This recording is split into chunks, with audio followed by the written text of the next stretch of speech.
നമസ്കാരം. മലയാളി വാർത്തയിലേക്ക് സ്വാഗതം. കോട്ടയം കാഞ്ഞിരപ്പള്ളിയിൽ വ്യാപാര സ്ഥാപനത്തിന്റെ ഗ്ലാസ് ഡോറ് എറിഞ്ഞുടച്ച് മോഷണം. കാഞ്ഞിരപ്പള്ളി ഈരാറ്റുപേട്ട റോഡിൽ സിറ്റി ടൈൽ പാലസിന് സമീപം പ്രവർത്തിക്കുന്ന ഷൂ സ്ഥാപനത്തിലാണ് മോഷണം നടന്നത്. ഇന്ന് പുലർച്ചെ 2 മണിയോടെയായിരുന്നു സംഭവം. മുഖം മറച്ചെത്തിയ 3 യുവാക്കൾ മോഷണം നടത്തുകയായിരുന്നു. മൂവരിൽ ഒരാൾ കല്ലുകൊണ്ട് സ്ഥാപനത്തിന്റെ ഗ്ലാസ് ഡോറ് എറിഞ്ഞുടയ്ക്കുകയും തുടർന്ന് സ്ഥാപനത്തിൽ വിൽപ്പനയ്ക്കായി സൂക്ഷിച്ചിരുന്ന ഷൂ മോഷ്ടിച്ച് കടന്നു കളയുന്നതും ദൃശ്യങ്ങളിൽ വ്യക്തമാണ്. CCTV ദൃശ്യങ്ങൾ കാണാം.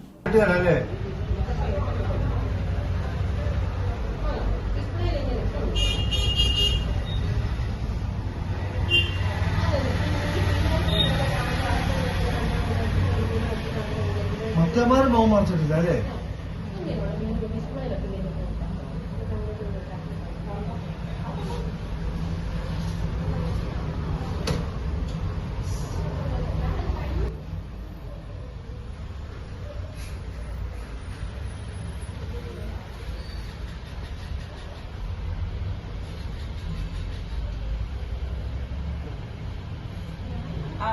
പയ്യന്മാരെ ഒന്ന് കാണിക്കാമോ?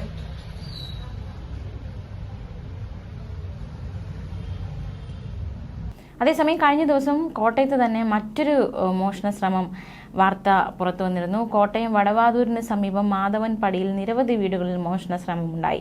മോഷ്ടാവിന്റെ നിരീക്ഷണ ക്യാമറ ദൃശ്യങ്ങൾ കിട്ടിയിരുന്നു. മാധവൻപടി ജംഗ്ഷന് സമീപമുള്ള അടുത്തടുത്തുള്ള 5 വീടുകളിലാണ് മോഷണ ശ്രമം നടന്നത്. വീടുകളിൽ സ്ഥാപിച്ചിരുന്ന നിരീക്ഷണ ക്യാമറകൾ മോഷ്ടാവ് നശിപ്പിച്ചു. എങ്കിലും ക്യാമറ ദൃശ്യങ്ങളിൽ മോഷ്ടാവിന്റെ ദൃശ്യം പതിഞ്ഞിരുന്നു.